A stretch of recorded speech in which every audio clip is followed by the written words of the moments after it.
السلام علیکم۔ Best health and beauty ٹوٹکے کے معزز ناظرین کو میری طرف سے خوش آمدید۔ تو ناظرین، آج کی ویڈیو ان کے لیے ہے جو مردانہ کمزوری کی وجہ سے بہت پریشان ہے، تو ان کے لیے آج انتہائی کمال کا نسخہ لے کر آپ لوگوں کی خدمت میں حاضر ہوں۔ یہ نسخہ نہ تو میرا ہے اور نہ کسی حکیم کا، بلکہ آپ صلی اللہ علیہ وسلم کا بتایا ہوا ہے۔ اس کے چند دنوں کے استعمال سے ہی مردانہ کمزوری بالکل ختم ہو جائے گی اور مردانہ طاقت 40 جوانوں کے برابر پیدا ہوگی۔ اس نسخے میں مردانہ کمزوری کے علاوہ اور بھی بہت سی بیماریوں کا علاج ہے۔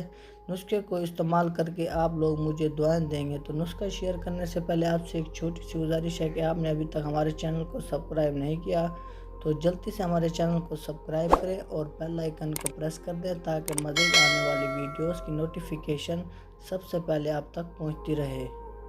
تو ناظرین، آج میں آپ کو انتہائی کمال کا نسخہ بتاؤں گا جو کسی حکیم نے نہیں بلکہ وہ نسخہ حاکم الحاکمین نے بتایا ہے۔ اللہ پاک نے جبرائیل کو بتایا، جبرائیل نے رسول کریم صلی اللہ علیہ وسلم کو بتایا اور رسول کریم صلی اللہ علیہ وسلم نے ارشاد فرمایا، جو بندہ یہ نسخہ استعمال کر لے گا اس کے جسم سے بیماری ایسے ختم ہو جائے گی جیسے منہ دھونے کے بعد منہ سے غلاظت۔ جیسے کہ انسان منہ دھوتا ہے، منہ دھونے کے بعد اس کی غلاظت منہ پر لگی ہوئی ہوتی ہے وہ ختم ہو جاتی ہے۔ یہ صرف ایک بیماری کے علاج کے لیے ہی نہیں، اس میں سینکڑوں بیماریوں کا علاج ہے، علاج بھی ہے اور سنت بھی۔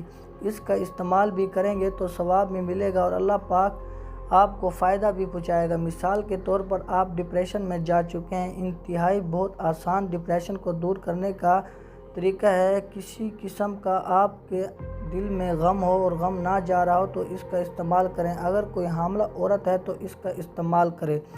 آپ موٹے بہت زیادہ ہیں تو اس کا استعمال کریں۔ اگر آپ کے اندر مردانہ کمزوری بہت زیادہ ہے تو کسی بھی قسم کی مردانہ کمزوری کو ختم کرنے کے لیے اس کا استعمال کریں۔ رسول کریم صلی اللہ علیہ وسلم کے اہل خانہ میں جب کوئی بیمار ہوتا تھا تو حکم ہوتا تھا کہ اس کے لیے تلبینہ تیار کیا جائے۔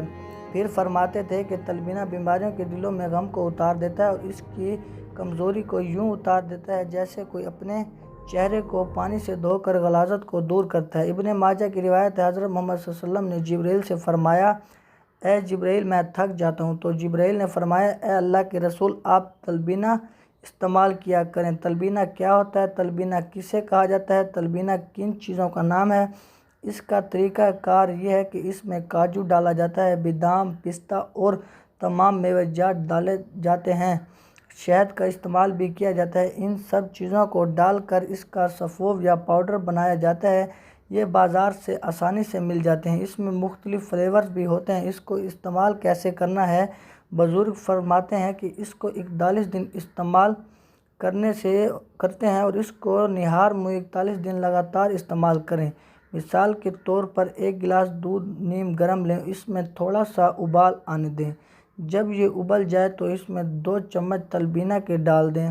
اس کے بعد اس کو اچھی طرح سے ہلا لیں اور نہار منہ اس کو پی لینا ہے۔ یہ دلیہ نما بن جائے گا۔ یہ ہے تلبینہ۔ جہاں آپ ہزاروں روپے کی دوائیں لیتے ہیں وہاں یہ ایک دوائی کے طور پر استعمال کریں، اس کا فائدہ ہوگا۔ جو لوگ مردانہ کمزوری کا شکار ہیں ان کے لیے بہت ہی فائدہ مند ہے۔ جی تو ناظرین، اگر آپ کو ہماری یہ ویڈیو اچھی لگی ہو تو ویڈیو کو لائک اور چینل کو سبسکرائب کرنا مت بھولیے گا۔ ملتے ہیں انشاءاللہ اگلی ویڈیو میں، اب تک کے لیے اجازت، اللہ حافظ۔